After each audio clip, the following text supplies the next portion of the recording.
So today we are getting Bo back out and doing our second session with him. The last time I worked with him was about a month ago.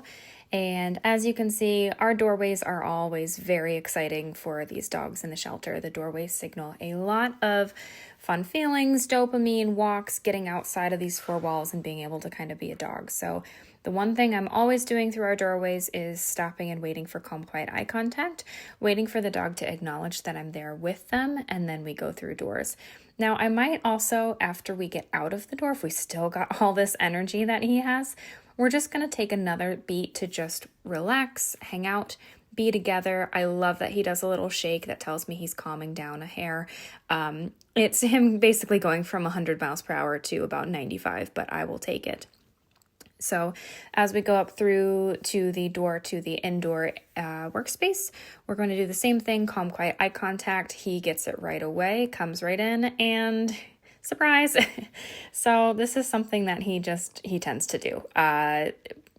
When he sees a ledge, he wants to hop on it. And I'm not quite sure.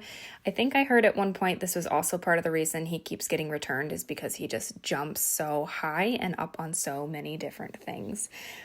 So this time I brought a place board for us to work with. I also brought the long line so that he can enjoy being a dog a little bit more.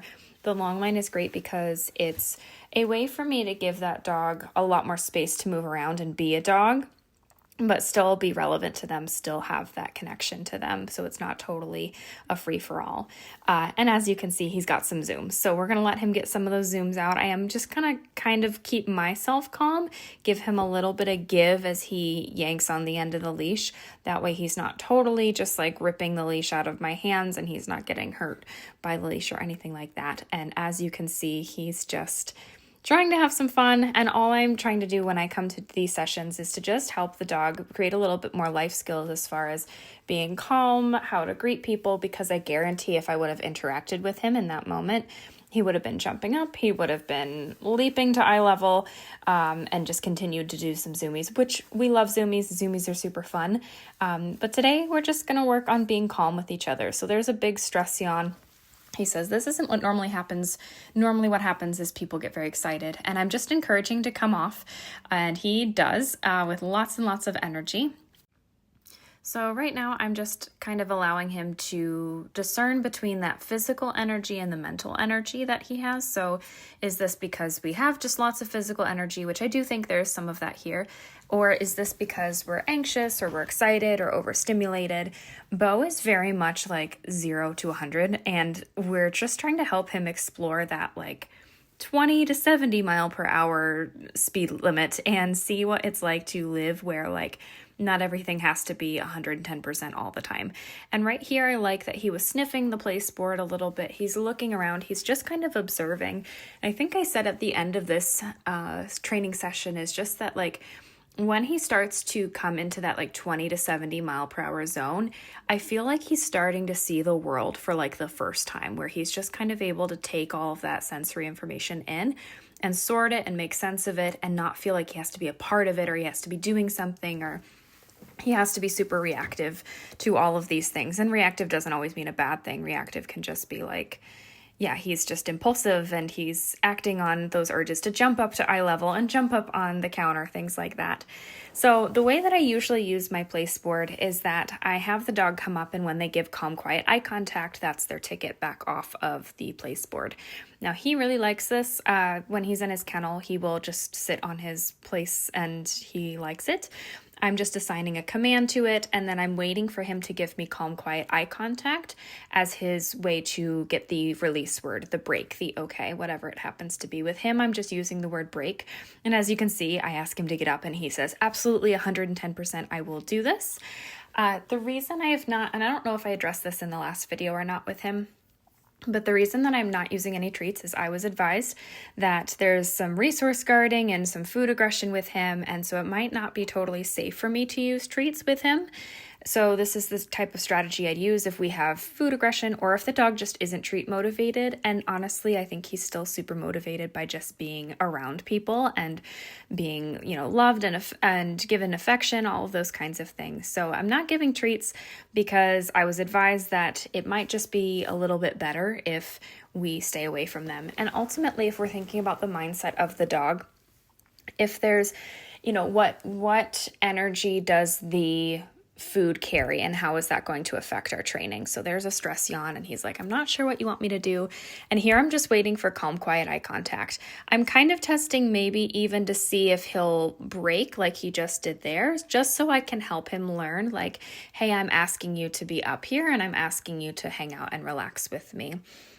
So going back to the treat idea, if the treats and the food bring out a different mental side of him, I'd rather work with this bow and build a good foundation and build that rapport with him so that when we do end up bringing food into training or we do end up start working on the resource guarding or the food aggression, we have some kind of blueprint or template for what we can work on. And I know that he's got the skill set and the relationship with me that he can work through those problems. But at this point, it's too early. And I think our relationship and the training that we've done for me to start bringing food in and for it to be an overall positive experience.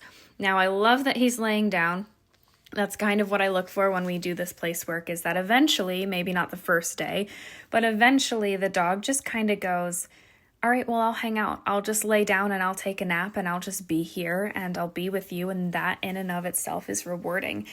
Here, I'm just giving him a little bit of time, and he did another stress yawn there, but just to give him a little bit of time to basically do nothing with somebody. If you think about what shelter dogs' life looks like on a day-to-day basis, every time they're interacting with someone, there's a lot going on. So there's food, there's meet and greets, there's walks, there's all of this stuff, and then the rest of their day is pretty stagnant. So just letting him come out here and learn this life skill of just relaxing and being with somebody is going to help him so much with meet and greets. It's going to help him if his person someday takes him for a walk and they come across another person and they just want to stand there and talk for a little bit.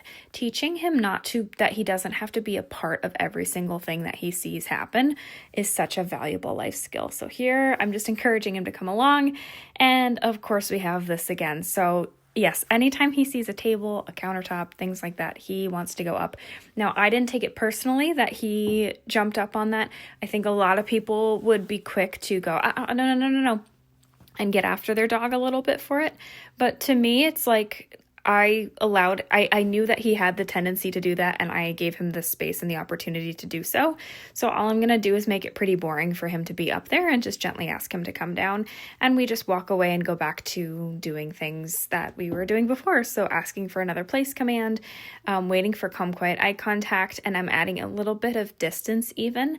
Sometimes too, I think I see with clients that they'll stand really close to a place board, and maybe they're helping to prevent their dog from making the mistake, but sometimes if you give your dog a little bit of space, it makes it easier for the dog to look up and find you. If we're hovering right over top of them, biomechanically, it's harder for them to look up at us. So when we give them space like I just did here, it's easier for them to just gently lift their head and find us than it is if we're crowding them. And dogs generally like to lead with their space as a communication tool. And so if we're crowding them, we're adding a pressure and we're not allowing the space and the impulse control to take effect. We're not allowing them to use their own impulse control. We're just kind of blocking them. So give them a little bit of space if you can. Be ready to come back and block them if the dog starts to leave or does leave. But I think it's so important to allow the dog to have that opportunity to build up some impulse control and build up their own accountability. So the camera cuts out in just a second as he goes into a lie down, but here we see a little tail wag. He's kind of saying, I'm not sure what you want, but I don't want any trouble. Maybe I'll just hang out, I'll sit down, I'll lay down. And so I'm going to go over and offer some physical touch. Now he starts to roll over and he kind of does so submissively, but I think what's really going on here is there's a little bit of confusion about the pet. I think what happened originally was that he would feel submissive, so as somebody went to pet him, so he would roll over and people would continue to pet him, and then it just became like this reinforcing cycle. So now he's not even quite sure why he rolls over, but I also think that he enjoys the pets and he feels a little submissive, and so it's a little bit confusing relaxing for him. But what I would like him to do is when we go to pet him is for him to just accept the pet without going into submissive behaviors or encouraging a belly roll. I just kind of want him to, like, if you think about that physical touch as like a handshake, I want him to reach out and confidently shake my hand. I don't want him to offer a fist bump or to, grab my hand very weakly or overconfidently. I just want him to shake my hand and be confident about it, not one extreme or another, or to change the topic entirely. So I tested the window again, but notice I shortened up my leash before I did this because it was my mistake earlier that I made it the opportunity available for him. So I just tested the window just to see if he would go up and try to jump again, but I shortened up my leash to make that opportunity less available for him and to be more proactive on my end, just practicing with that impulse control. And he was definitely very pack driven as we were over in there. He was kind of following right behind me. He was tucked in, and I think overall he's doing really well now. He runs over to see Victoria, my assistant, and I just kind of invite him back to me, offer that calm, quiet leadership. And I think we're getting ready to wrap up because he's really just done so well. And I'm pretty happy with what he's done today. I'm going to go fix his leash just a little bit. So it's sitting up nice and high. Our slip leashes, we always want them to sit up nice and high, right under their ears and under their chin. And we're going to try some calm, quiet sits again. So I'm just going to lift up very gently. We'll see how he does this week or this month. Last month, he was a little shy about these and not quite sure what I wanted. So I'm just lifting very gently. He's getting a little silly, and I'm just going to take a nice deep breath and hold just a nice handshake of a hold of pressure on the leash. I'm just going to hover my hand over him. He's wagging his tail. He's saying, I'm really not sure what you want. And I'm just going to say, no big deal. I'll help you find it. I'll help guide you to it. And as soon as he plopped his butt down, all the pressure went away. So my hand went away, the leash pressure went away, and I'm going to offer him a little bit of reward with touch, which I think he just absolutely loves. So I'm going to save it for the things that he's really the least confident about, which is, oh, good shake, buddy, which is finding that sit when I offer that leash pressure. So a little bit of leash pressure up. I usually count to like 5 or 7 in my head. And then if that doesn't work, I'll give a little like cluck or a smooch to kind of bring a dog's attention up. And if that doesn't work with him, I don't even need to touch him. Good boy. I just need to kind of hover my hand over his hip, and that helps him find it. Now, usually I will not reward a dog for these sits because I want them to go to a calm headspace. And a lot of the times our reward will bring them out of that headspace, that calm headspace, because if you think about our treats or our leash, it can get them all excited again and undo the work we've just gotten them to do for that calm, quiet sit. And that one was beautiful. And then he just went right into a down. Now, if we had a little bit of a better relationship with physical praise, I would probably lean down and just gently like massage him and rub his back. But I think that's going to put him into a more submissive mindset. So I'm just going to let him have the space. And if he gets a little excited again, no big deal. But I just kind of want to let him be aware of, like, I'm not putting that much pressure on you to do anything super fancy. I just want you to relax and hang out with me, which is just the moral of the story with Bo. And we're getting ready to wrap here. We're going to take him back over to his kennel because he did so good today. I think that sit happened a lot quicker for him and a lot more confidently than it did in his first video. Beautiful, calm, quiet eye contact through the door. And we're going to take him back over to his kennel. Good job, buddy. So if you guys have any questions about Bo or any of the other dogs, anything we did in the video, please put them in the comments below. I'd be happy to answer them as best I can. And I hope you'll join us next time when we get Bo out. This is our second lesson, and if you missed the first one, you'll definitely want to go back and watch that one. So thanks so much for watching, and if you haven't already, please subscribe to the channel and stay tuned for more shelter dog videos.